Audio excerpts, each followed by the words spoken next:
Hi viewers, அனைவருக்கும் வணக்கம். So நாம் போன கிளாஸில் என்ன பார்த்தோம் அப்படின்னா, ஒரு ட்ரக் நம்ம பாடிக்குள்ளே போன உடனேயே போன ட்ரக் நம்ம உடம்பில் இருக்கிற என்னென்ன ப்ரோட்டீனை போய் டார்கெட் பண்ணுது அப்படிங்கிற விஷயத்தை கொஞ்சம் ஃபார்மகோ டைனமிக்ஸில் ஒரு ஸ்டார்டிங் பேசிக்ஸாக நம்ம பார்த்தோம். நாம் இன்னைக்கு அண்டர்ஸ்டாண்டிங் ஃபார்மகாலஜியில் பார்க்க போகிற தலைப்பு என்ன அப்படின்னா, ரிசெப்டார். ஃபார்மகோ டைனமிக்ஸில் பேசிக் கான்செப்ட் ஆன் ரிசெப்டார் பற்றி A to Z புரிகிற மாதிரி தெளிவாக உங்களுக்கு இன்றைக்கி நம்ம டிஸ்கஸ் பண்ண போகிறோம்.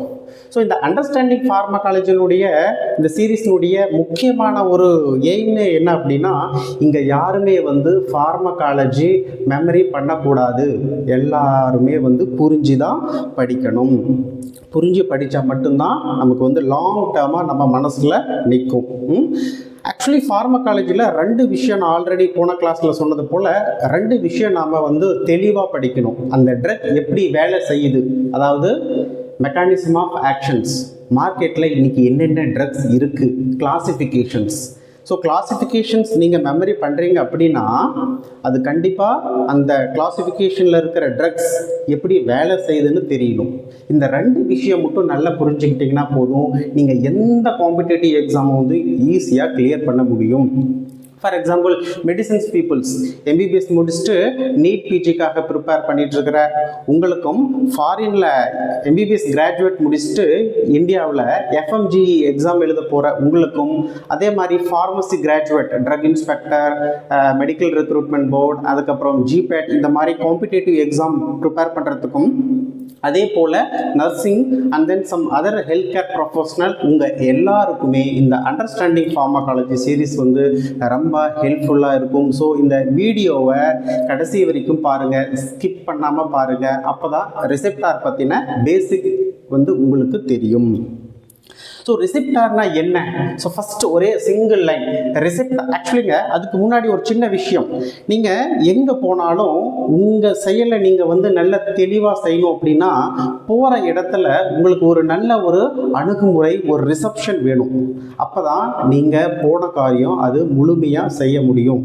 போன இடத்துல சரியான ஒரு ரெகக்னேஷன், ஒரு ரிசப்ஷன் இல்லை அப்படின்னா அந்த செயலை உங்களால் முழுமையாக செய்ய முடியாது.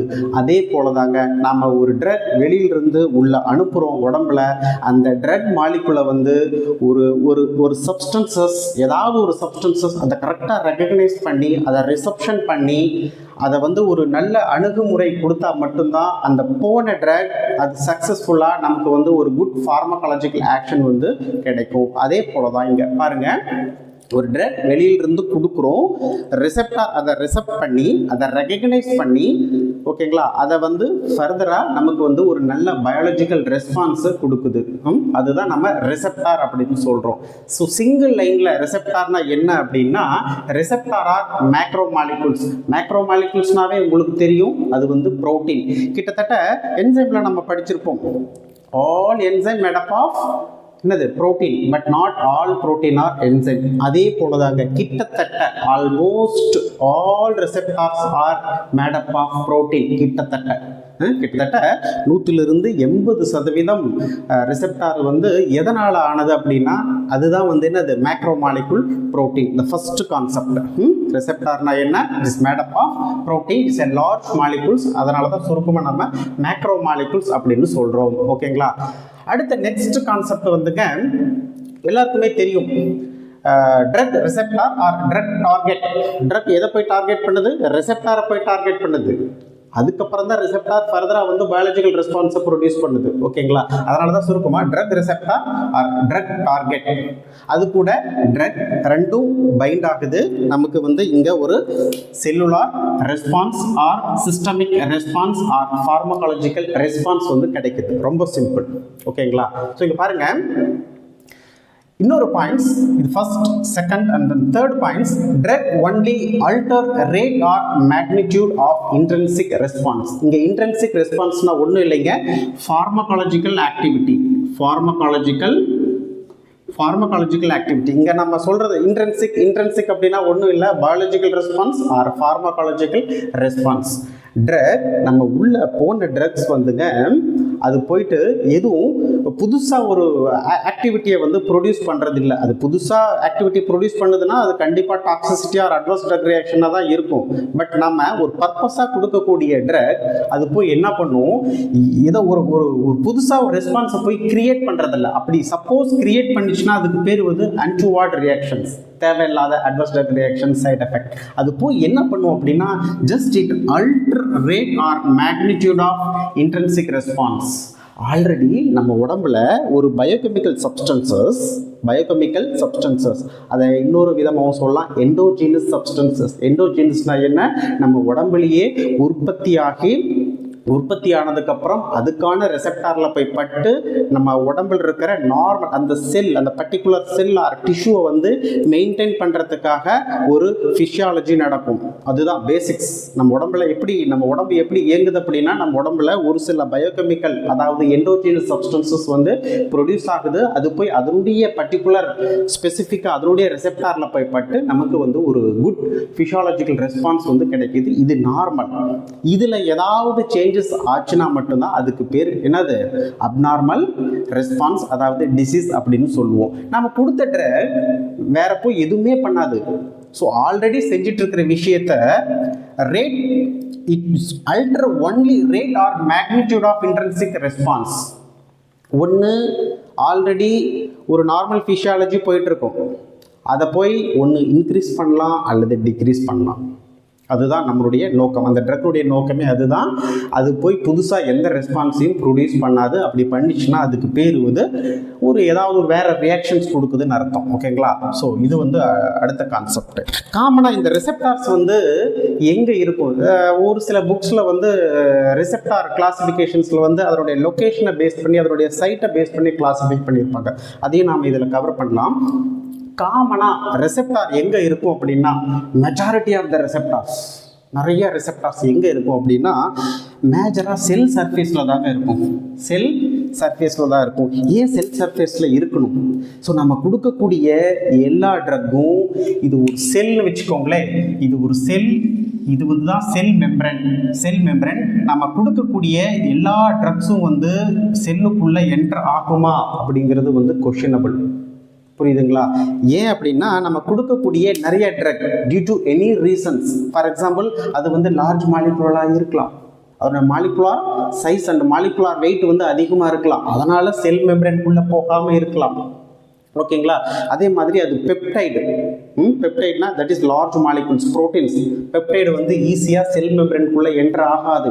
அதே மாதிரி ionised or polar substances, highly ionised and highly polar substances, இதனால் ஈஸியாக வந்து செல் மெம்பரேன் வழியாக கிராஸ் பண்ண முடியாது. அப்போ அது எங்கே தான் போய் அதனுடைய வேலை செய்யும் அப்படின்னா செல் சர்ஃபேஸுக்கு மேலே இருக்கிற ரெசெப்டாரில் போயிட்டு தான் அது அதனுடைய வேலையை செய்யும். புரியுதுங்களா? So the majority of the receptor which is present on the cell surface, cell மெம்பரனில் இருக்கும். மேக்ஸிமம் ஆஃப் த ரெசெப்டார்ஸ் வந்து எங்கே இருக்கும், செல் மெம்பரனில் இருக்கும். ஏன் அப்படின்னா it cannot cross sell membranes. நிறைய அந்த ட்ரக் மாலிகுல்ஸினுடைய நேச்சரை பொறுத்து செல் மெம்பரனுக்குள்ளே உள்ளே போக முடியாது. அதனால அது செல் சர்ஃபேஸ் மேலே இருக்கிற ரெசெப்டாரில் பட்டு அது அதனுடைய வேலையை செய்யுது. ஸோ ரெண்டாவது சைட் எங்கே இருக்கலாம் அப்படின்னா intracellular compartment, especially nucleus. intracellular compartment nucleusல DNA இருக்கு. ஸோ DNA லெவலில் போய் அது அதனுடைய மெக்கானிசம் ஆஃப் ஆக்ஷனை வந்து ஸ்டார்ட் பண்ணலாம். ஓகேங்களா? ஸோ இது வந்து இந்த ஒரு சில ட்ரக் வந்து ஈஸியாக கிராஸ் பண்ணுங்க, ஒரு சில ட்ரக் வந்து கிராஸ் பண்ண முடியாது, ரிட்டர்ன் போயிடும். அது போய் செல் சர்ஃபேஸ் ரிசெப்டாரில் போய் மட்டும்தான் அதனுடைய வேலையை செய்யும். பட் ஒரு சில ட்ரக் வந்து ஈஸியாக கிராஸ் பண்ணும். ஈஸியாக இதெல்லாம் கிராஸ் பண்ணும். அப்படியே ஆப்போசிட் ஸ்மால் மாலிகுல்ஸ். அண்டு இன்னொரு முக்கியமான விஷயம் ஃபார்மகோகைனெட்டிக் கன்சிடரேஷனில் highly lipid soluble substances are unionised substances. Note it. முக்கியமான points. highly lipid soluble substances and unionized substances it can easily cross through biological membrane. ஏன் அப்படின்னா நம்ம செல் மெம்பரன், அதாவது பயாலஜிக்கல் மெம்பரன், அதுக்கு இன்னொரு பேர் பாஸ்போலிபிட் பை லேயர். கிட்டத்தட்ட 90% கிட்டத்தட்ட 90% வந்து லிப்பிட்ஸ்னால ஆனதுங்க. 90% வந்து இந்த செல் மெம்பரன் லிப்பிட்ஸ்னால ஆனது. அதனால் ஈஸியாக நம்மளுடைய ட்ரக் அன்அயனைஸ்டாவோ அல்லது லிப்பிட் சால்யூபிள் சப்ஸ்டன்ஸஸோ இருந்தால் ஈஸியாக மிசிபிள் ஆகி கிராஸ் ஆகி உள்ளே போயிடும். இங்கே பாருங்க, நம்ம ஒரு எக்ஸாம்பிள் கூட ஸ்டீராய்டு ஹார்மோன்ஸ் உங்களுக்கு எல்லாருக்குமே தெரியும். இது வந்து பேசிக் நியூக்ளியஸ் வந்து கொலஸ்ட்ரால், புரியுதுங்களா? அதுக்கப்புறம் வந்து விட்டமின் டி, இதுவும் கொலஸ்ட்ரால் பேசிக் நியூக்ளியஸ். அதுக்கப்புறம் T3 அண்ட் T4. ஸோ இது போல் ஹைலி லிப்பிட் சால்யூபிள் சப்ஸ்டன்சஸ் எல்லாமே வந்து ஈஸியாக செல் மெம்பரனை கிராஸ் பண்ணி நியூக்ளியஸ்குள்ளே போயிட்டு அது உள்ளே போயிட்டு அது அதனுடைய வேலையை செய்யும். So second side is intracellular compartment. ஓகேங்களா? நெக்ஸ்ட் மூணாவது, ஃபர்ஸ்ட் என்ன பார்த்தோம்? the receptor which is present on the cell surface. Second வந்து the receptor present within intracellular compartment or nucleus. and then அடுத்தது வந்து ஒரு சில receptor which is present in extracellular compartment. extracellular compartmentனா டக்குன்னு நமக்கு மனசில் வர்றது எது? blood plasma or serum. So பிளட்டில் வந்து நிறையா இன்ஃப்ளமேட்டரி மீடியேட்டர்ஸ் இருக்குது. Coagulation factor, some of the drugs which is alter the red blood cells or WBC cells or platelets. So நிறைய ட்ரக்ஸ் வந்து என்ன பண்ணும்? போயிட்டு RBC, WBC, platelet இதை போயிட்டு அதில் ஒரு பர்டிகுலர் ரெசெப்டார் இருக்கும். அதில் போய்ட்டு அது அதனுடைய வேலையை செய்யும். அது எங்கே இருக்குது? எக்ஸ்ட்ரா செல்லுலார் கம்பார்ட்மெண்ட்டில் இருக்குது. It's a good example is a coagulation factors. இதை பேஸ் பண்ணி கோஆகுலேஷன், ஆன்டி கோஆகுலண்ட் ட்ரக்ஸ் நிறையா படிப்போம். அதே மாதிரி இன்ஃப்ளமேட்டரி மீடியேட்டர்ஸ். ஸோ இது எல்லாமே எங்கே இருக்குது? எக்ஸ்ட்ரா செல்லுலார் கம்பார்ட்மெண்ட் இருக்குது. ஸோ அப்போது ரெசெப்டார் எங்கே இருக்குது? 3 இடத்துலையும் இருக்குது. செல் மெம்பரன் மேலே இருக்குது, செல்லுக்குள்ளே இருக்குது, எக்ஸ்ட்ரா செல்லுலார் கம்பார்ட்மெண்ட்லேயும் இருக்குது. ஓகே, இதுதாங்க அதனுடைய சைட்ஸ். சில நேரம் உங்கள் புக்ஸில் ரெசெப்டாருக்கு பதிலாக அக்செப்டார்னு இருக்கும். அக்செப்டார்னா என்ன அப்படின்னா, sometimes drugs which is bind with acceptor. Example serum albumin. இது வந்து ஃபார்மகோடைனமிக்ஸ் கன்சிடரேஷன், ஃபார்மகோடைனமிக்ஸ் ரிலேட்டடாக இல்லை. இங்கே பாருங்கள், இங்கே அல்புமினும் ஒரு ப்ரோட்டீன் தான். அப்போ இங்கே அல்புமின் வந்து ரிசெப்டாராக வேலை செய்யுதா அப்படின்னு கேட்டால் அது ரிசெப்டாராக வேலை செய்யாது. ஜஸ்ட் இட் இஸ் அக்செப்ட் பண்ணும். நம்ம சாப்பிட்றோம், அப்சார்ப்ஷன் ஆகுது, அல்புமினில் போய் பைண்ட் ஆயிடுது. அப்போது அது அதனுடைய வேலையை எப்படி செய்யும் அப்படின்னா, just it is alter the pharmacokinetic data. Pharmacokinetic data நீங்கள் ஆல்ரெடி ஃபார்மகோகைனெட்டிக்கில் படிச்சிருப்பீங்க. ப்ரோட்டீன் பவுண்ட், ஒரு ட்ரக்குக்கு எவ்வளோ ப்ரோட்டீன் பவுண்ட் இருக்குது, 70%, 80%, 90%. சப்போஸ் ஃபியூச்சரில் ஃபார்மகோகைனெட்டிக் கிளாஸ் எடுத்தேன் அப்படின்னா அதில் உங்களுக்கு நான் சொல்லித்தரேன். புரியுதுங்களா? அதாங்க, it is not cause biological response, only alter PK pharmacokinetics. ஒன்று அப்சார்ப்ஷனில் சேஞ்ச் ஆகலாம், அப்சார்ப்ஷனில் சேஞ்ச் ஆகாது. அப்சார்ப்ஷன் ஆனதுக்கப்புறம் தான் அது வந்து அல்புமினில் போய் அக்செப்ட் பண்ணுது. ஸோ அப்சார்ப்ஷனில் சேஞ்ச் ஆகாது. ஒன்று இதனுடைய டிஸ்ட்ரிபியூஷனில் சேஞ்ச் ஆகலாம், அல்லது மெட்டபாலிசமில் சேஞ்ச் ஆகலாம், அல்லது எலிமினேஷன் ரேட்டில் சேஞ்ச் ஆகலாம். ஸோ இது எல்லாமே ஓவராலாக சேர்ந்து அந்த ட்ரக்னுடைய எக்ஸ்க்ரீஷன் ஆர் ஹால்ஃப் லைஃப்பில் சேஞ்சஸ் இருக்கலாம். ஓகேங்களா? ஸோ அப்போது இங்கே அல்புமின் வந்து ரிசெப்டார் அப்படின்னா அது ரிசெப்டாரில், தட் இஸ் அக்செப்டார். இது ஒரு முக்கியமான பாயிண்ட்ஸ். ஸோ ரிசெப்டாரில் நிறைய விஷயம் நம்ம பார்க்க வேண்டியது இருக்குங்க. ஸோ நம்ம இந்த கிளினிக்கல் ரிலவெண்ட்டாக எந்தெந்த விஷயமெல்லாம் நமக்கு தெரிஞ்ச ஆகணும், நம்ம ஃப்யூச்சரில் மெக்கானிசம் ஆஃப் ஆக்ஷன் தெளிவாக புரிஞ்சு படிக்கணும் அப்படிங்கிற விஷயத்தை மட்டும்தான் இங்கே நான் வந்து உங்களுக்கு இன்றைக்கி டிஸ்கஸ் பண்ணலான் இருக்கேன். மற்றபடி ரிசெப்டார் பற்றி நிறைய இருக்குங்க, நிறைய டெரிவேட்டிவ்ஸ், நிறைய மேத்தமெட்டிக்கல் கால்குலேஷன்ஸ், அண்ட் தென் நிறைய இருக்குது. ஆக்குபென்சி தியரி, அது இது கெமிக்கல் பாண்ட்ஸ் நிறைய இருக்குது. அதெல்லாம் படிச்சிங்கன்னா கன்ஃபியூஸ் ஆகிடும். நான் கன்ஃபியூஸ் பண்ண விரும்பலை. ஓகே, ஸோ ரிசெப்டார் அது எங்கே இருக்கும், ரிசெப்டார்னா என்னன்னு பார்த்தோம், அவ்வளோதான். இப்போ வாங்க, ஃபிசியாலஜிக்கல் ரிசெப்டார்னா என்ன? ஃபிசியாலஜிக்கல் ரிசெப்டார்னா என்ன? நான் ஆல்ரெடி சொன்ன மாதிரி நம்ம உடம்பு நார்மலாக ஒவ்வொரு செல்லும் கரெக்டாக அதனுடைய ஃபங்க்ஷனில் கரெக்டாக ஃபங்க்ஷன் ஆகிட்டுருக்கு. ஸோ அதனுடைய ஒர்க்கில் கரெக்டாக இருக்குது. அதுக்கு என்ன காரணம்? ரிசெப்டார். நம்ம உடம்புல என்னது, பயோகெமிக்கல் சப்ஸ்டன்சஸ் வந்து நிறைய ப்ரொடியூஸ் ஆகுது. That is endogenous. எண்டோனா உள்ள, ஜீனஸ்னா ஆர் ஜெனிசிஸ் அப்படின்னா ப்ரொடக்ஷன் ஆர் சிந்தசைஸ். ஸோ நம்ம உடம்புலேயே உற்பத்தி ஆகக்கூடிய பொருள் எண்டோஜீனஸ் பயோகெமிக்கல் சப்ஸ்டன்சஸ். அது போய் என்ன பண்ணுது, அது அதனுடைய பர்டிகுலர் ரெசெப்டாரில் போய் பைண்ட் ஆகுது. இங்கே பாருங்கள், எண்டோஜீனஸ் ரெகுலேட்டரி லிகன்ஸ். நான் ஆல்ரெடி சொன்னது போல் லிகன்ஸ்னால் இங்கே ஒன்றும் இல்லை, ஒரு கெமிக்கல் சப்ஸ்டன்சஸ், அவ்வளோதான். அது ட்ரக்காக இருக்கலாம், கெமிக்கல்ஸாக இருக்கலாம், பாய்சனாக இருக்கலாம், வாட் எவர். இந்த சுருக்கமாக நம்ம லிகன்ஸ் அப்படின்னு சொல்லுவோம். எண்டோஜீனஸ் ரெகுலேட்டரி லிகன்ஸ் நம்ம உடம்புலேயே உற்பத்தி ஆகக்கூடிய ஒரு பயோகெமிக்கல் சப்ஸ்டன்சஸ். அது அதனுடைய ரிசெப்டாரில் போய் படுது. ரிசெப்டாரில் பட்டு அந்த செல் என்ன வேலை செய்யணுமோ, நார்மலாக அந்த செல் என்ன வேலை செய்யணுமோ அது அதனுடைய வேலையை செய்து, அதனால தான் நம்ம என்ன சொல்கிறோங்க, நார்மல் ஃபிசியாலஜிக்கல் ரெஸ்பான்ஸை கொடுக்குது. அதனால தான் இதை வந்து நம்ம ஃபிசியாலஜிக்கல் ரெசெப்டார் அப்படின்னு சொல்கிறோம். ஃபிசியாலஜிக்கல் ரெசெப்டார் அப்படின்னு சொல்கிறோம். இது நார்மலாக நடக்குது, ஓகே. பட் இதில் ஏதாவது ஒரு சேஞ்சஸ் நடக்குது.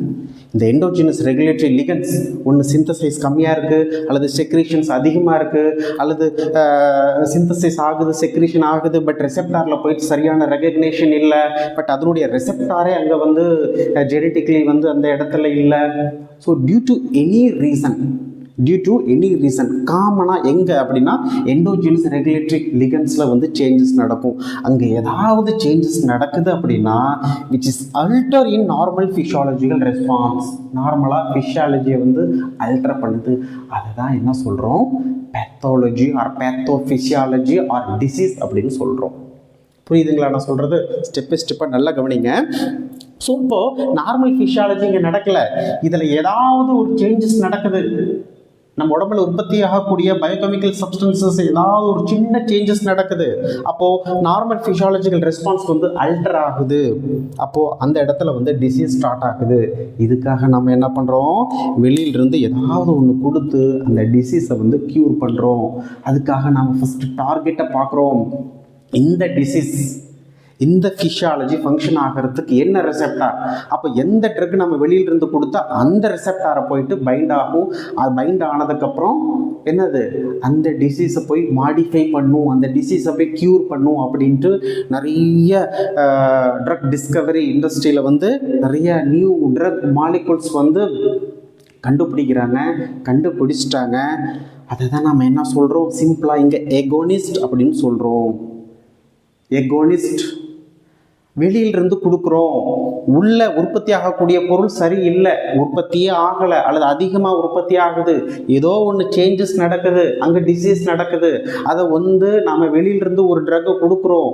அந்த ட்ரக் போய் என்ன பண்ணும், இதனுடைய ஆக்டிவிட்டியை ஒன்று குறைக்கணும், அல்லது இதனுடைய ஆக்டிவிட்டியை ஒன்று அதிகப்படுத்தணும். அதனால தான் நம்ம வெளியிலிருந்து என்ன கொடுக்குறோம், ஏதாவது ஒரு ட்ரக் கொடுக்குறோம். அதுக்கு பேர் தான் எக்ஸோஜீனஸ் சப்ஸ்டன்சஸ். எக்ஸோஜீனஸ், நம்ம வெளியில் உள்ள என்ன வேலை செய்யுதோ அதே மாதிரி வேலை செய்யக்கூடிய ஒரு பொருள் வெளியிலிருந்து கொடுக்குறோம். எக்ஸோனா வெளியே, ஜீனஸ்னா ப்ரொடக்ஷன்ஸ், வெளியில் ப்ரொடியூஸ் பண்ணி நம்ம உடம்புக்குள்ளே கொடுக்குறோம். இங்கே ஃபஸ்ட்டு கான்செப்ட் எகோனிஸ்ட். எகோனிஸ்ட்னா என்ன அப்படின்னா, நம்ம ஒரு ட்ரக் கொடுக்குறோம், நம்ம நேச்சுரலாகவே நம்ம உடம்புல ஒரு பயோகெமிக்கல் சப்ஸ்டன்சஸ் போய் என்ன அதனுடைய ஃபிசியாலஜிக்கல் ரெஸ்பான்ஸை ப்ரொடியூஸ் பண்ணதோ அதே சேம் ரெஸ்பான்ஸை ப்ரொடியூஸ் பண்ணிச்சுன்னா அதுக்கு பேர் எகோனிஸ்ட். ஒன்றும் இல்லைங்க, நார்மலாக அட்ரினலின் சுரக்குது, போயிட்டு கார்டியோவாஸ்குலர் சிஸ்டம், மயோகார்டியல், அதில் வந்து பீட்டா 1 ரெசெப்டார் இருக்குது, அதில் பட்டு ஹார்ட் ரேட்டை வந்து இன்க்ரீஸ் பண்ணுது. ஏதோ ஒரு காரணத்தினால அட்ரினலினால் வந்து அட்ரினலின் சுரக்க முடியல, சுரக்கலை அட்ரினலின். நான் சும்மா எக்ஸாம்பிளுக்காக சொல்கிறேன். அப்போ நம்ம என்ன பண்ணுறோம், வெளியிலிருந்து அட்ரினலின் என்ன வேலை செய்தோ அதே ட்ரக்கை வந்து வெளியிலிருந்து கொடுக்குறோம், எக்ஸோஜீனஸாக கொடுக்குறோம். அது போய் என்ன பண்ணுது, அட்ரினலின் செய்யக்கூடிய வேலையை அப்படியே செய்யுது. அதே மாதிரி போய் பீட்டா 1 ரெசெப்டாரில் பட்டு அது ஹார்ட் ரேட்டை வந்து ஒன்று மெயின்டைன் பண்ணுது, அல்லது ஹார்ட் ரேட்டை இன்க்ரீஸ் பண்ணுது. அதனால தான் அதுக்கு பேர் வந்து எகோனிஸ்ட் அப்படின்னு சொல்கிறோம். என்னது எகோனிஸ்ட், இது நம்ம வெளியிலிருந்து கொடுக்குறோம், அவ்வளோதாங்க மருந்து. இதுதான் கான்செப்ட். இப்போ புரியுதுங்களா? நம்ம உடம்புலேயே நார்மலாக ஒரு பொருள் உற்பத்தி ஆகுது, அது அதனுடைய வேலையை செய்யுது. But due to any reason அது அதனுடைய வேலையை செய்யல. அதனால் அதை கொஞ்சம் அல்ட்ரு பண்ணுறதுக்கு நம்ம வெளியிலிருந்து ஒரு ட்ரக் கொடுக்குறோம். கொடுத்து அதனுடைய டார்கெட்டை போய் அக்செப்ட் பண்ணுற மாதிரி நம்ம வெளியிலிருந்து ஒரு ட்ரக் கொடுக்குறோம். அதுதான் ரிசெப்டார். கொடுக்கக்கூடிய ட்ரக் அந்த ரிசெப்டாரில் போய் பட்டு நமக்கு வந்து அந்த டிசீஸை வந்து க்யூர் பண்ணுது. அதாவது மறுபடியும் அந்த நார்மல் ஃபிசியாலஜியை வந்து கொண்டு வருது. இதுதான் எகோனிஸ்ட். அவ்வளோதாங்க. இது ஒரு சின்ன இன்ட்ரோடக்ஷன்ஸ். ரிசெப்டார்னா என்ன, அது எப்படி வேலை செய்யும். அடுத்தது நெக்ஸ்ட் இன்னொரு கான்செப்ட்டுங்க, block or reduce the action of agonist. இப்போ நம்ம இங்க ஒரு எகோனிஸ்ட் கொடுத்துருக்கோம். ஃபார் எக்ஸாம்பிள் ஒரு சப்ஸ்டன்சஸ் ஏ அப்படிங்கிற சப்ஸ்டன்சஸ் அது சரியா உற்பத்தி ஆகலை, அங்கே சுரக்கலை. ஸோ அதனால நமக்கு ஒரு டிசீஸ் அப்நார்மல் ரெஸ்பான்ஸ் கிடைக்குது. நாம எகோனிஸ்ட் கொடுத்துட்டோம். பட் இன்னும் ஒரு சில ட்ரக் என்ன பண்ணுவோம் அப்படின்னா, இந்த எகோனிஸ்டினுடைய வேலையை வந்து ஒன்று பிளாக் பண்ணும் அல்லது ரெடியூஸ் பண்ணும், குறைக்கும். அதுக்கு பேர் தான் என்னது, that is called antagonist. Reduce or block the actions of agonist. இப்போ உங்களுக்கு வித்தியாசம் தெரியும்னு நினைக்கிறேன், எகோனிஸ்ட்னா என்ன, ஆன்டகோனிஸ்ட்னா என்ன அப்படின்னு. ஸோ இன்னும் வந்து உங்களுக்கு ரொம்ப சிம்பிளாக புரிகிற மாதிரி தப்பாக எடுத்துக்காதீங்க, புரிகிற மாதிரி சொல்லணும் அப்படின்னா, இங்கே ஒரு ரிசெப்டார் இருக்குங்க. இங்கே ஒரு ரிசெப்டார், இங்கே டி அப்படிங்கிற ட்ரக் வச்சுக்கலாம்.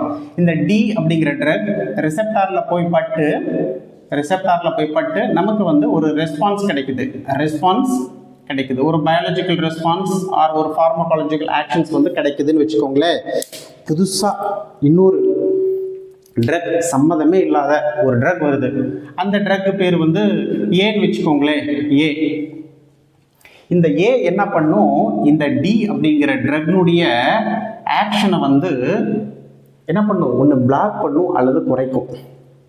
டி அப்படிங்கிற இன்னும் புரிகிற மாதிரி சொல்லணும் அப்படின்னா, டி அப்படிங்கிற ஒரு பர்சன், இவர் வந்து ஆர் ரெசெப்டார் கூட ஒரு நல்ல ரிலேஷன்ஷிப்ஸ் வச்சிருக்காரு.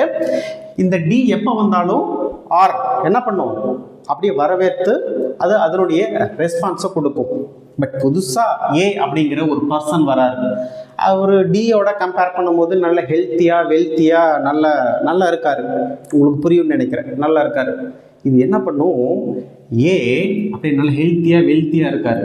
அப்படியே டி அப்படி தட்டி விட்டு டி இருக்கிற இடத்துல ஏ போய் உட்காந்துரும். ஆனால் டி செய்கிற வேலையை செய்யாது, ஜஸ்ட் வரும். ஒரு பர்சன் கூட நல்ல ரிலேஷன்ஷிப்ஸ் வச்சுருக்காரு. பட் இன்னொரு பர்சன் வராரு, அவர் நல்ல வெல்த்தியாக இருக்கார் இந்த பர்சனை விட. ஸோ இந்த பர்சனை தட்டி விட்டு அவர் நடுவில் வந்துடுவார். நடுவில் வந்து என்ன தெரியுமா பண்ணுவார், ரிசெப்டார் கூட நல்ல நெருக்கமாக இருப்பார். பட் அதனால் எந்த ஒரு யூஸஸும் இல்லை, ரிசெப்டாரை ஏமாற்றிடுவார், அந்த பர்சனை ஏமாற்றிடுவார். புரியுதுங்களா? இதுக்கு இன்னொரு பேரும் இருக்குங்க. இதுக்கு இப்போ இந்த இடத்துல டியோட கம்பேர் பண்ணும்போது ஏ நல்ல வெல்த்தியாக இருக்காரு அப்படின்னா, அப்போ டியை தட்டி விட்டு ஏ அதனுடைய ஆதிக்கத்தை அங்கே செலுத்துது. ஓகேங்களா? அப்போ இதிலிருந்து நம்ம என்ன சொல்ல வரலாம்னா, இதுக்கு இன்னொரு பேர் இருக்குது, தட் இஸ் காம்படிட்டிவ் ஆன்டகோனிஸ்ட். டியை தள்ளி விட்டு ஏ வந்துடும். இந்த இடத்துலங்க இந்த ஏ டி ரெண்டும் ஈக்குவல் பவர் இருக்கு. இப்போ யார் ஜெயிப்பாங்கன்னா, யாரும் ஜெயிக்க முடியாது, ரெண்டு பேரும் சண்டை மட்டும்தான் போட்டுட்ருக்கணும். ஆனால் இவர் வர்றாரு, பட்டு இந்த ஏவோட டி ரொம்ப பலசாலியாக இருக்காரு. அப்போ என்ன பண்ணுவார், ஏவை போடா நீ அந்த பக்கம் அப்படின்னு ஏவை தள்ளி விட்டு அது இந்த ஆர் கூட நல்ல ஒரு ரிலேஷன்ஷிப்ஸை வச்சுருப்பார். புரியுதுங்களா? இப்போ புரியும்னு நினைக்கிறேன். பட் இந்த டியோட ஏ ரொம்ப ஸ்ட்ரென்த்தாக இருந்துச்சுன்னா அப்படியே டியை தள்ளி விட்டு டி செய்கிற வேலையை அப்படியே பிளாக் பண்ணிடும்.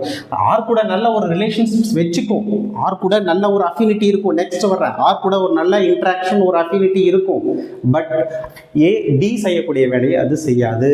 அதனால தான் நம்ம இதை என்ன சொல்கிறோம், ஆன்டகோனிஸ்ட் அப்படின்னு சொல்கிறோம். சில நேரம் டியோட ஏ நல்ல பவராக இருக்கும்போது அதுக்கு இன்னொன்று சொல்கிறோம், காம்படிட்டிவ் ஆன்டகோனிஸ்ட்னு சொல்கிறோம். இதெல்லாமே வந்து நெக்ஸ்ட் டோஸ் ரெஸ்பான்ஸ் கர்வ்ல நம்ம டீடைல்டா பார்க்கலாம். ஓகே, ஸோ அப்போ இங்க ட்ரக் கொடுக்குறோம். அந்த ட்ரக் ரிசெப்டாரில் போயிட்டு நல்ல ஒரு பிணைப்பு இருக்கணும், ஒரு நல்ல அஃபினிட்டி இருக்கணும், ஒரு நல்ல இன்ட்ராக்ஷன் இருக்கணும். எந்த அளவுக்கு நம்ம கொடுக்கக்கூடிய ட்ரக் ஒரு ரிசெப்டார் கூட நல்ல ஒரு இன்ட்ராக்ஷன் இருக்கோ அந்த அளவுக்கு அதனுடைய என்னது பயாலஜிக்கல் ரெஸ்பான்ஸ் வந்து நல்லா இருக்கும். இங்கே பாருங்க, இன்ட்ராக்ஷன்ஸ் பிட்வீன் ட்ரக் ரிசெப்டார், அதுக்கு பேர் வந்து அஃபினிட்டி அப்படின்னு சொல்லுவோம். அதுக்கு பேர் வந்து அஃபினிட்டி. அதாவது நம்ம கொடுக்கக்கூடிய ட்ரக் எந்த அளவுக்கு இந்த ரிசெப்டார்ல போய் இன்ட்ராக்ட் ஆகுது, எந்த அளவுக்கு நல்ல ஸ்ட்ராங்கா இன்ட்ராக்ட் ஆகுது, அதை வந்து நம்ம எந்த டேர்மில் எக்ஸ்பிளைன் பண்ண முடியும்னா தட் இஸ் அஃபினிட்டி. இப்போது டி அப்படிங்கிற ட்ரக் ஆர் அப்படிங்கிற ட்ரக் கூட நல்ல ஒரு அஃபினிட்டி இருக்குது. அஃபினிட்டினா ஒன்றும் இல்லை, ஒரு இன்ட்ராக்ஷன்ஸ் இருக்குது, அதனால நமக்கு ஒரு நல்ல ரெஸ்பான்ஸ் கிடைக்குது. அதே மாதிரி ஏ அப்படிங்கிற ட்ரக் என்னது, டியை தள்ளி விட்டு ஆர் கூடயும் என்ன ஆகுது, ஒரு அஃபினிட்டி இருக்குது, ஆனால் அங்கே ரெஸ்பான்ஸ் இல்லை. இங்கே பாருங்கள், நல்லா புரிஞ்சுக்கோங்க, நம்ம கொடுக்கக்கூடிய ட்ரக் ஒரு நல்ல அஃபினிட்டி இருக்குது. ஸோ அஃபினிட்டி இருக்கிற எல்லாமே வந்து ரெஸ்பான்ஸ் ப்ரொடியூஸ் பண்ணுமா அப்படின்னா நம்ம சொல்ல முடியாது. அந்த ட்ரக்னுடைய நேச்சுரை பொறுத்து இருக்குது. புரியுதுங்களா? ஒரு சில ட்ரக் நல்ல அஃபினிட்டி இருக்கும், நல்ல பயாலஜிக்கல் ரெஸ்பான்ஸ் கொடுக்கும், எகோனிஸ்ட் அப்படின்னு சொல்லுவோம். பட் ஒரு சில ட்ரக் என்ன பண்ணும், அஃபினிட்டி நல்லா இருக்கும், அஃபினிட்டி இங்கே பாருங்கள், ஒரு சில ட்ரக் அஃபினிட்டி நல்லா இருக்கும். பாருங்க, ட்ரக் டி அப்படிங்கிற என்னது ஒரு ஆன்டகோனிஸ்ட் ட்ரக், ஒரு டி ஆன்டகோனிஸ்ட் ரிசெப்டார் கூட ஒரு நல்ல அஃபினிட்டி இருக்கு. பட் அது வந்து பயாலஜிக்கல் ரெஸ்பான்ஸை ப்ரொடியூஸ் பண்ணாது. ஒன்று ரெஸ்பான்ஸை குறைக்கும், அல்லது வந்து ரெஸ்பான்ஸை வந்து பிளாக் பண்ணும். ஸோ அஃபினிட்டி இதுதான் அஃபினிட்டி. அஃபினிட்டினா இதுதான். அப்போது ஒரு நல்ல அஃபினிட்டி இருக்குது, ஒரு நல்ல அஃபினிட்டி இருக்குது அப்படின்னா அந்த இடத்துல ஒரு நல்ல இன்ட்ரின்சிக் ஆக்டிவிட்டி. இங்கே வந்து இன்ட்ரின்சிக் ஆக்டிவிட்டி நம்ம சுருக்கமாக எப்படி சொல்லுவோம் அப்படின்னா IA அப்படின்னு சொல்லுவோம், இன்ட்ரின்சிக் ஆக்டிவிட்டி. இன்ட்ரின்சிக் ஆக்டிவிட்டினா ஒன்றும் இல்லைங்க, ஒரு ட்ரக் ரிசெப்டாரில் பட்டு நல்ல அஃபினிட்டி இருக்குது.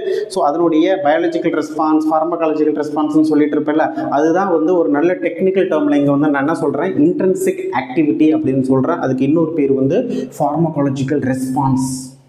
Pharmacological response. எப்பயுமே ஒரு ட்ரக் ஒரு ரெசெப்டார் கூட ஒரு நல்ல குட் அஃபினிட்டி இருந்துச்சு அப்படின்னா அங்கே வந்து ஒரு நல்ல இன்ட்ரின்சிக் ஆக்டிவிட்டி இருக்கும், ஒரு நல்ல ஃபார்மகாலஜிக்கல் ரெஸ்பான்ஸ் இருக்கும். புரியுதுங்களா? பட் அது எல்லா இடத்துலையும் வந்து அப்ளிகபிள் ஆகாது. சில நேரம் ஆன்டகோனிஸ்டும் ரிசெப்டார் கூட ஒரு நல்ல அஃபினிட்டி இருக்கும், பட் அதோட இன்ட்ரின்சிக் ஆக்டிவிட்டி இருக்காது. ஓகேங்களா? ஸோ இங்கே பாருங்கள், அப்போது ஒரு ரிசெப்டார் கூட ஒரு ட்ரக் நல்ல ஒரு அஃபினிட்டி இருக்கணும் அப்படின்னா அப்போ அது வந்து அந்த இடத்துல நாம் இங்கே எதை முன்னாடி கொண்டு வரணும் அப்படின்னா அந்த ட்ரக் தான் முன்னாடி கொண்டு வரணும். அந்த ட்ரக்னுடைய கெமிக்கல் ஸ்ட்ரக்சரை பொறுத்து தான் அதனுடைய அஃபினிட்டியே இருக்குது. புரியுதுங்களா? அப்போது இங்கே affinity and intrinsic activity which is determined by the chemical structures. Chemical structures இப்போது இது பாருங்கள், இது வந்து ஒரு ட்ரக், இது வந்து ரெசெப்டார். இந்த ட்ரக் இந்த ரெசெப்டார் கூட படுது, நல்ல டைட்டாக அஃபினிட்டி ஆகுது, நமக்கு வந்து ஒரு நியூ ஃபார்மகாலஜிக்கல் ரெஸ்பான்ஸ் வந்து கிடைக்குது. இது வந்து ஒரு நார்மல். அப்போது இந்த ட்ரக்னுடைய கெமிக்கல் நேச்சரை பொறுத்து தான் இதனுடைய அஃபினிட்டி எந்த அளவுக்கு இருக்கும் அப்படின்னு நம்மளால் சொல்ல முடியும். புரியுதுங்களா? இங்கே பாருங்கள், இன்னொரு concept, the drug bind with single type of receptor. ஒரு சில ட்ரக் ஒரு பர்டிகுலர் ரெசெப்டார் கூட மட்டும் ஸ்பெசிஃபிக்காக பைண்ட் ஆகிட்டு அது அதனுடைய ஃபார்மகாலஜிக்கல் ஆக்ஷனை கொடுக்கும். அதனால தான் அதை தான் நம்ம இங்கே என்ன சொல்கிறோம் அப்படின்னா ட்ரக் ஸ்பெசிஃபிசிட்டி அப்படின்னு சொல்கிறோம். ட்ரக் ஸ்பெசிஃபிசிட்டி, ஒரு பர்டிகுலர் ட்ரக், இது ஒரு பர்டிகுலர் ட்ரக் இந்த ரிசெப்டார் கூட மட்டும்தான் பைண்ட் ஆகும். இந்த ட்ரக் இந்த ரிசெப்டார் கூட பைண்ட் ஆகாது. இது வந்து இதுக்கு பேர் தான் ஸ்பெசிஃபிசிட்டி அப்படின்னு சொல்கிறோம். அப்போது அந்த ட்ரக்னுடைய பர்டிகுலர் ஸ்பெசிஃபிசிட்டி அண்ட் அஃபினிட்டி எதை பொறுத்து இருக்குது அப்படின்னா அந்த ட்ரக்னுடைய கெமிக்கல் நேச்சரை பொறுத்து இருக்குது. அதனால தான் நாம் வந்து மார்க்கெட்டில் ஃபார்மசூட்டிக்கல் இண்டஸ்ட்ரியில் நிறைய புது ட்ரக்ஸ் வந்து கண்டுபிடிக்கும் போது ஒரு பேசிக் நியூக்ளியஸ் இருக்கும். அதில் வந்து அதனுடைய அந்த சைட் செயினில் ஏதாவது ஒரு மாடிஃபிகேஷன்ஸ் பண்ணி ஒன்று வந்து ஒரு ஆல்டிஹைட் குரூப்போ அல்லது ஒரு ஹைட்ராக்சில் குரூப்போ அல்லது ஒரு கார்பாக்சில் குரூப்போ வந்து ஒன்று ஆட் பண்ணுவோம், அல்லது குளோரினை வந்து ரிமூவ் பண்ணுவோம், அல்லது வேறு ஏதாவது ஹேலஜன்ஸ் ஆட் பண்ணுவோம், அல்லது ஒரு ஹைட்ராக்சில் குரூப் ஆட் பண்ணுவோம், அல்லது ஹைட்ராக்சில் இருக்கிற ஹைட்ரஜனை ரிமூவ் பண்ணிவிட்டு ஒரு மெத்தில் குரூப்பை ஆட் பண்ணுவோம். இந்த மாதிரி ஏதாவது ஒரு கெமிக்கல் மாடிஃபிகேஷன்ஸ் பண்ணி எந்த கெமிக்கல் மாடிஃபிகேஷன்ஸ் பண்ணும்போது அந்த பர்டிகுலர் ரிசெப்டார் கூட நல்ல ஸ்பெசிஃபிக்காக பைண்ட் ஆகுது, அந்த பர்டிகுலர் ரிசெப்டார் கூட நல்ல அஃபினிட்டி இருக்குது. ஸோ அந்த அஃபினிட்டி இருக்கிறதுனால அதுக்கு ஒரு நல்ல குட் ஃபார்மகாலஜிக்கல் ஆக்ஷன் கிடைக்குதோ அந்த கெமிக்கல் மாடிஃபிகேஷனை ஃபிக்ஸ் பண்ணி அதை தான் நம்ம ட்ரக்காக வந்து மார்க்கெட்டில் கொடுப்போம்.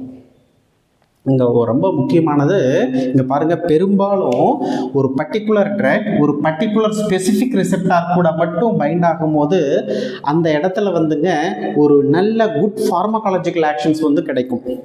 ஆனால் ஒரு சில ட்ரக் அப்படி இல்லை.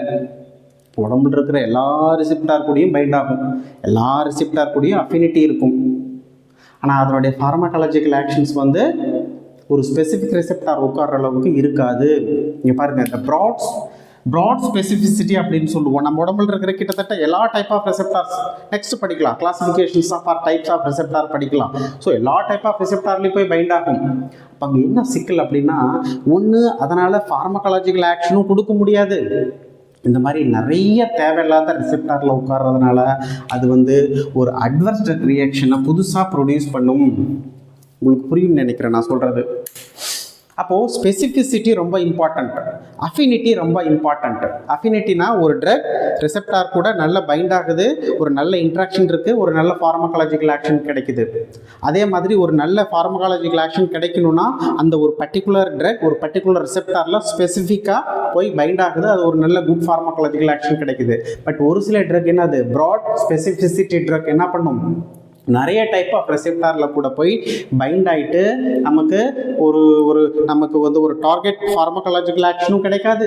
அதே சமயம் டிஃப்ரெண்ட் டைப் ஆஃப் ரெசெப்டாரில் படுறதுனால தேவையில்லாத ஒரு அன்வான்ட் ரியாக்ஷன் நமக்கு கிடைக்கும். அதனால தான் நாங்கள் வந்து இந்த மாதிரி ப்ராட் ஸ்பெசிஃபிசிட்டி ட்ரக்ஸ் வந்து என்னது அட்வர்ஸ் ட்ரக் ரியாக்ஷனை வந்து அதிகப்படுத்தும். ஓகேங்களா? அப்போ நம்ம ஃபைனலாக என்ன சொல்ல வரணும் அப்படின்னா, இங்கே பாருங்கள், affinity, interactions, intrinsic activity, pharmacological activity and specificity. So இதெல்லாம் நமக்கு வந்து ஒரு சக்ஸஸ்ஃபுல்லாக கிடைக்கணும் அப்படின்னா அது வந்து அந்த கெமிக்கலினுடைய ஸ்ட்ரக்சரை பொறுத்து தான் இருக்குது. ஸோ அப்போ அந்த கெமிக்கல் ஸ்ட்ரக்சரை மாடிஃபை பண்ணி வந்து நமக்கு ஒரு ஆப்டிமைஸ்டு ஃபார்மகாலஜிக்கல் ஆக்ஷன் கொடுக்கக்கூடிய ட்ரக்கை ப்ரிப்பேர் பண்ணுறோம். அந்த ப்ராசஸ்க்கு பேர் தான் ஸ்ட்ரக்சர் ஆக்டிவிட்டி ரிலேஷன்ஷிப்ஸ் அப்படின்னு சொல்லுவோம். நான் ஆல்ரெடி சொன்னது போல தான் ஒரு பேசிக் நியூக்ளியஸ் இருக்கும். அந்த பேசிக் நியூக்ளியஸை சுற்றி நிறைய சைட் செயின்ஸ் இருக்கும், நிறைய கெமிக்கல் சப்ஸ்டன்சஸ் வந்து பைண்ட் ஆகிருக்கும்.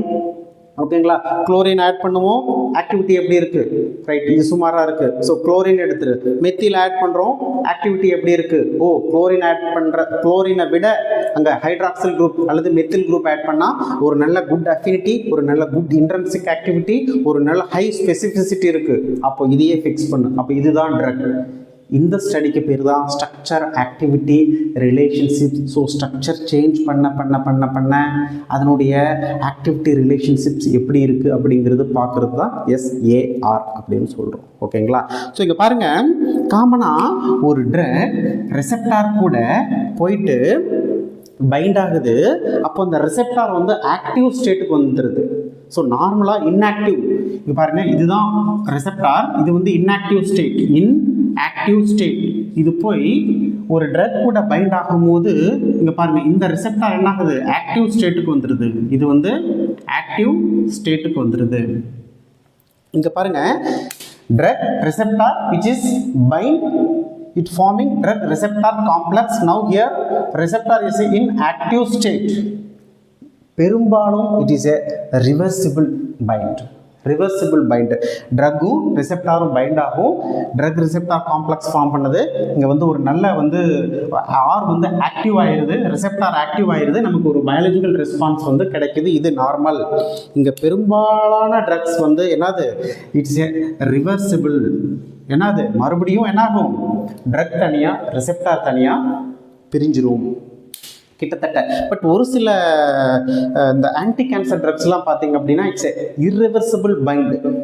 ஒன்ஸ் ட்ரக் போய் ரிசெப்டார் கூட பைண்ட் ஆயிடுச்சுன்னா பர்மனெண்ட்டாக பைண்ட் ஆயிரும். ஸோ பார்த்தீங்கன்னா வந்தீங்க இந்த ஆன்டி கேன்சர் ட்ரக்ஸ், ஆன்டி கேன்சர்னா என்ன, தேவையில்லாத டிஷ்யூ மல்டிப்ளிகேஷன், செல் மல்டிப்ளிகேஷனை போய் அந்த செல்லை போய் அழிக்கணும். இப்போ அந்த அது தேவையில்லாத செல் தானே. அப்போ நம்ம கொடுக்கக்கூடிய ட்ரக் பர்மனெண்ட்டாக அந்த தேவையில்லாத செல் இருக்கிற ஜெனட்டிக் மெட்டீரியல்ஸ் கூட பைண்ட் பண்ணி அந்த செல்லை க்ளோஸ் பண்ணிடும். புரியுதுங்களா? ஸோ நிறைய anti cancer drug it's irreversibly bind with the receptor. It's permanently bind with the receptor. But the maximum of the drugs are reversibly bind with the receptor. இது ஒரு முக்கியமான கான்செப்ட். ஓகே ஃப்ரெண்ட்ஸ், நாம் என்ன பார்த்தோம், எகோனிஸ்ட்னா என்ன, ஒரு ரிசெப்டாரில் ஒரு பயாலஜிக்கல் சப்ஸ்டன்சஸ் பட்டு அதனுடைய ரெஸ்பான்ஸ் என்ன கிடைக்குதோ அதே சேம் ரெஸ்பான்ஸ் கொடுத்துச்சுன்னா அதுக்கு பேர் எகோனிஸ்ட். அது ஒரு பர்டிகுலர் இன்ட்ரின்சிக் ஆக்டிவிட்டி ப்ரொடியூஸ் பண்ணுது. ஃபார் எக்ஸாம்பிள்,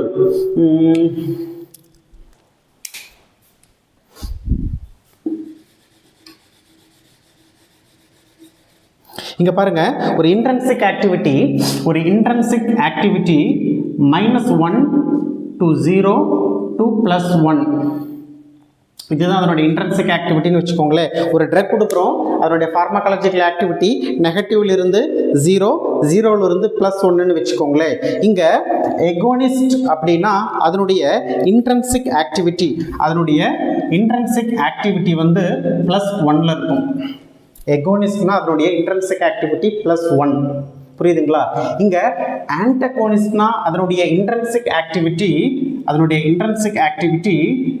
என்ன இருக்கும் அப்படின்னா 0 இருக்கும், 0வா இருக்கும். +1 இருக்காது, -1 இருக்காது. அதாவது ஆப்போசிட் எஃபெக்டும் இல்லை, பாசிட்டிவ் எஃபெக்டும் இல்லை.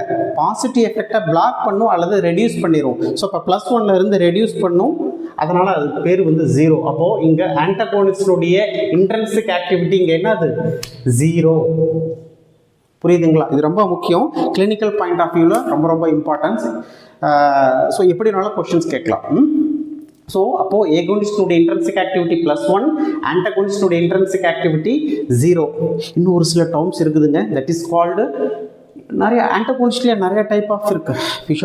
Physiological antagonist, physical antagonist, chemical antagonist, competitive antagonist, நான் காம்படிட்டிவ் ஆன்டகோனிஸ்ட், அந்த மாதிரி நிறைய டைப் ஆஃப் ஆன்டகோனிஸ்ட் இருக்குது. இதையெல்லாம் இப்போ நான் சொன்னேன் அப்படின்னா கொஞ்சம் கன்ஃபியூஸ் பண்ணும். நாம் next further future dose response curve வீடியோஸில் நான் உங்களுக்கு வந்து ஃபுல்லாக எக்ஸ்பிளைன் பண்ணுறேன்.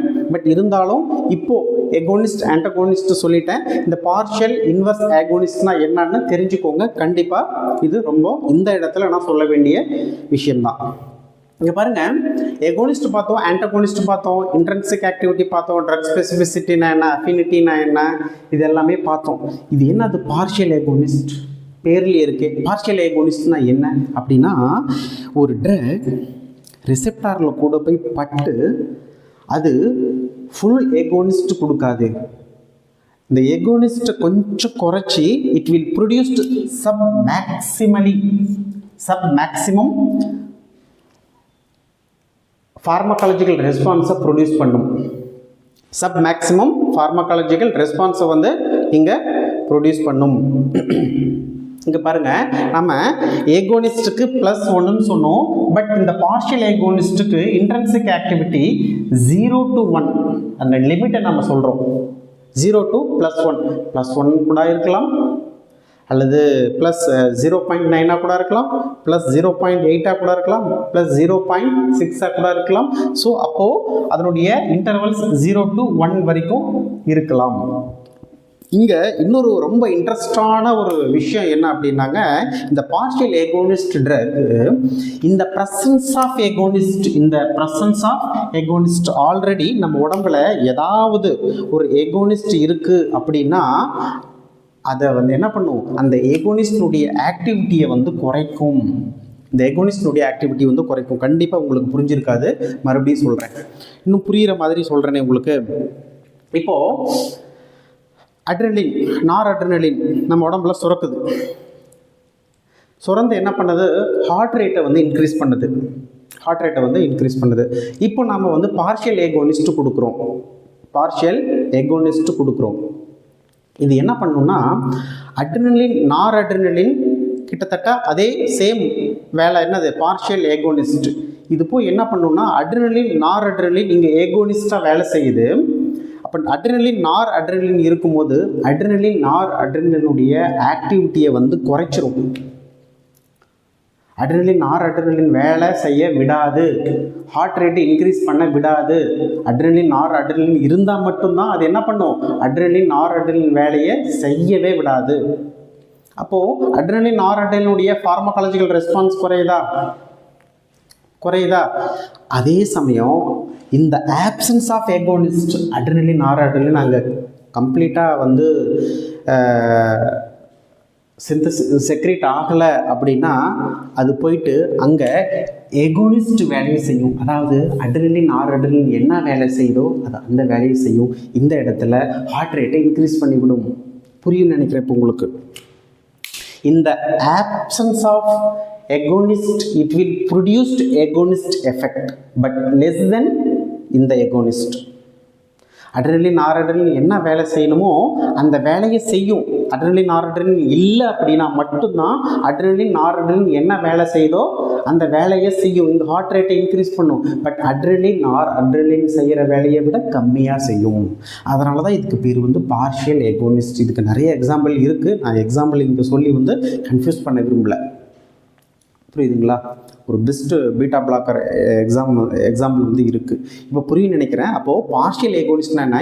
It will produced sub maximal pharmacological activity. But two conditions இருக்குது. இந்த presence of agonist it will reduce the agonist activity. But இந்த options of agonist it will produce agonist activity. புரியும் நினைக்கிறேன்.